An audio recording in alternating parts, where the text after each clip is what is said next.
Airport में भी आके दिखाएं। अब वो एयरपोर्ट में भी आएंगे, सोनीपत में भी रहेंगे, जहां जहां केस के लिए उनको जाना पड़ेगा मोमिन सर के साथ, वो वहां वहां भी जाएंगे।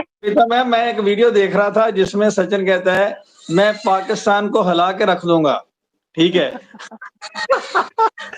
और आस्था माँ जी कहती है कि ये मरी हुई कुकड़ी है, मरा हुआ चूहा है।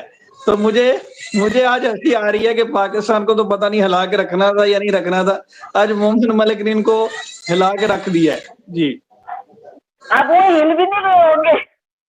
वो तब से एकदम पत्थर बन गए होंगे, वो सोच रहे होंगे करें तो क्या करें क्या। और सबसे ज्यादा इसमें लप्पू का तो मैं नहीं कह सकती हूँ, लप्पू को तो गिनती में ही नहीं लाती हूँ मैं, उसको तो मैं किसी काउंटिंग में ही नहीं लाती हूँ। लेकिन सीमा हैदर के लिए और उनके लिए AP सिंह जी के लिए बहुत प्रॉब्लम खड़ी हो गई है।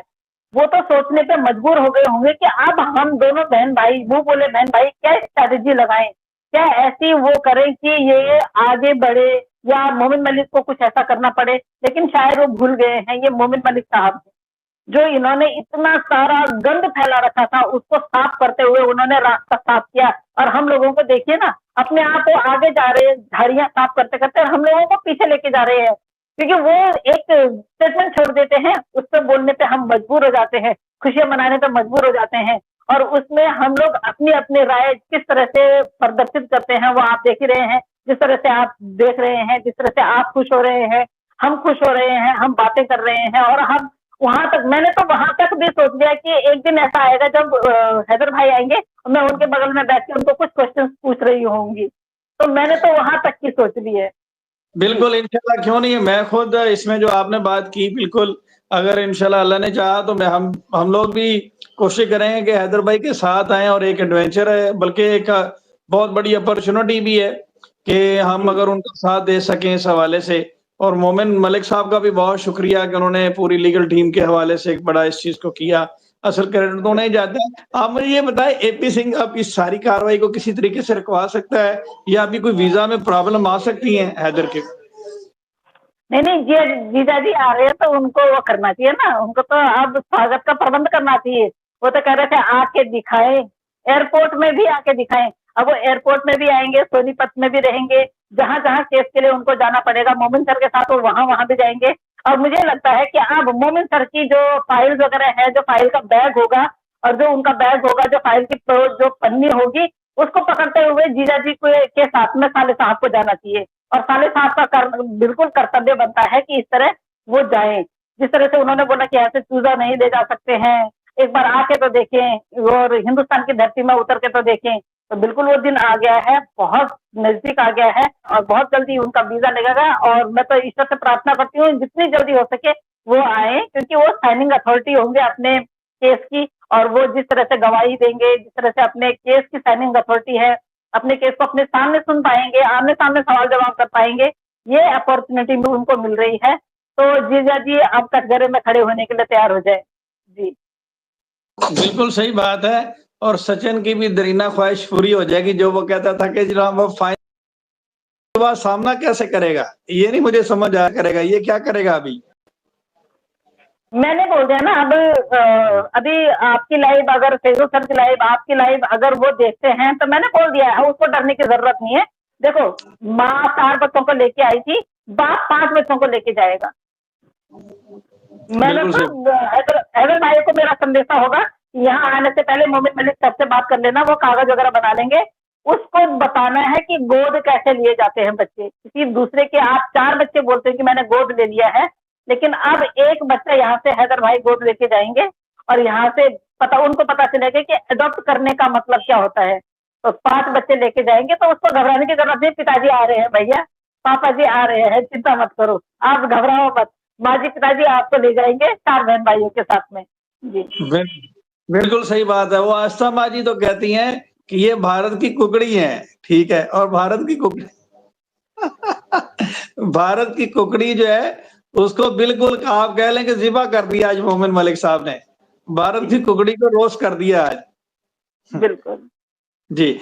अभी आप कल देखें, ये जो टेस्ट होने जा रहे थे, अभी हम उसके बारे में सोच रहे थे कि जैसे आपने कहा कि कल की जिस तरह से सरकारी गवाह से बनाया जा रहा है और शनाख्त परेड करवाई जा रही है कि बच्चों की शनाख्त जो है वो खुद करेंगे गुलाम हैदर वहां पे जाकर, और उसके अलावा जो उसमें तीसरी जो उन्होंने डिमांड रखी है मोमिन मलिक साहब ने, वो कि इसके टेस्ट करवाए जाएँ, ब्रेन मैपिंग टेस्ट और ये वो सारा।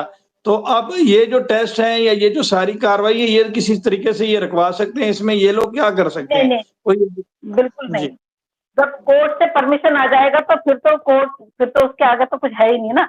तो इन्होंने बेवकूफ बनाने का काम सीखा है। ये इस तरह का अब मोमिन मलिक साहब हैं, मोमिन मलिक सर के आगे तो इनकी बिल्कुल नहीं चलने वाली। ये कोई भी ना तो टेस्ट रुकवा सकते हैं, ना कोई ऐसा काम रुकवा सकते हैं। हैदर भाई को इन्होंने तब से रोका हुआ था कि यहाँ नहीं आना चाहिए। मोमिन मलिक सर के आने के बाद ये हुआ।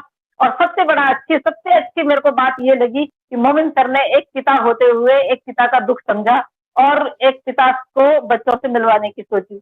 तो सबसे जो बड़ी अच्छी बात हुई, ये हुई कि हो सकता है कि ईद का गिफ्ट मोमिन सर उनको दे दें। उसे तो नेचुरल फादर है, कोई बच्चों से मिलने से रोक ही नहीं सकता। वो वहाँ पे इसमें तो कोई ऐसी शक नहीं की चीज़ ही नहीं है, इसमें कोर्ट भी इस चीज़ कोशिश करेंगी और कोर्ट भी उस मामले में मदद करेंगी सारी चीज़ें। अभी तो ये लोग बुरी तरह से जो है वो फँस चुके हैं। सबसे बड़ी बात ये है कि उन्होंने सारी रिस्पॉन्सिबिलिटी अपने आप ले ली।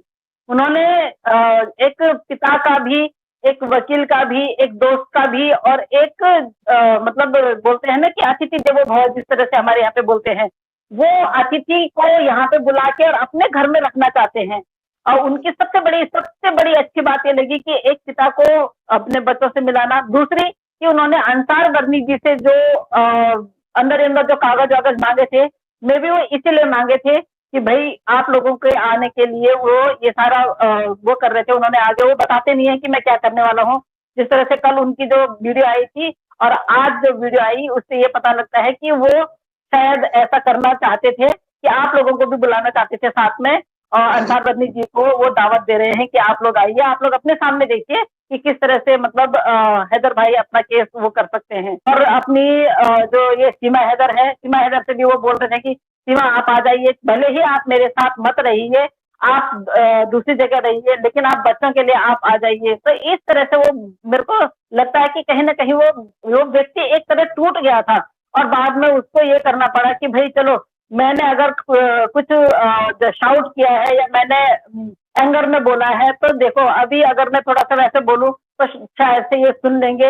लेकिन मैं हैदर भाई को आपके चैनल के माध्यम से भी बोलना चाहूंगी कि हैदर भाई आप बिल्कुल मायूस ना हो। देखिए, आपकी बहनें आपके साथ में हैं, आपके भाई लोग आपके साथ में हैं और आपको अब इंडिया आने से कोई नहीं रोक सकता है। जिस तरह से मोमिन मलिक साहब ने आपको इनवाइट किया है बर्नी साहब के साथ में और आपकी जो लीगल टीम है उनके साथ में, तो आप बिल्कुल आइए, मोस्ट वेलकम है आपका। और हम आपकी खातिरदारी करने में बिल्कुल भी पीछे नहीं हटेंगे और हो सकता है कि सबसे पहले मिलने के लिए हम लोग भी आए आपसे। श्रीदा मैम, आप बताएं, आपकी मौजूदगी का मैं फायदा उठाता हूँ, आप हैदर भाई को कैसे वेलकम करेंगे?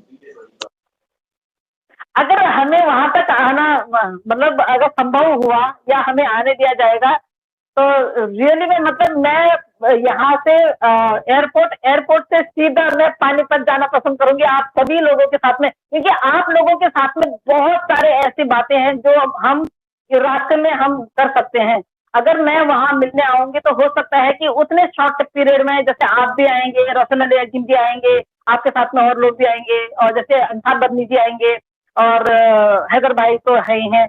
तो जैसे 5-7 लोग आप आएंगे तो नहीं इतना मौका मिलेगा हर किसी व्यक्ति से। तो हो सकता है कि जर्नी के टाइम में जो वहां से और वहां का 3-4 घंटे का रास्ता है, तो हो सकता है कि उस बीच में हम लोग कुछ ऐसी बातें हैं जो आपस में बात कर सकते हैं, जो क्लियर कर सकते हैं। मैं हैदर भाई से भी पर्सनली मिलना चाहूंगी और हैदर भाई से भी बात करना चाहूंगी। इस केस के बारे में अंसार बदनी जी के क्या ख्यालात हैं, क्या नहीं है, उनके बारे में भी जानना चाहूंगी। आप लोगों से तो जैसे इस तरह से जानते हैं, लेकिन आप लोगों का आना हुआ तो वो एक अलग वो हो जाता है कि आपका क्या वो है, क्या सोच है आपकी, या किस तरह से आप इस केस को अब लेते हैं, तो वो हमें पर्सनली जानने को मिलेगा और उस तरह से हम बात करेंगे इस केस से रिगार्डिंग। जितने भी इतने टाइम से हम लोग लगे हुए हैं, वो आपका एक्सपीरियंस और यहाँ आने के बाद मोमिन मलिक साहब के दावत देने के बाद का जो एक्सपीरियंस है वो शायद मैं जानना पसंद करूंगी आप सभी से।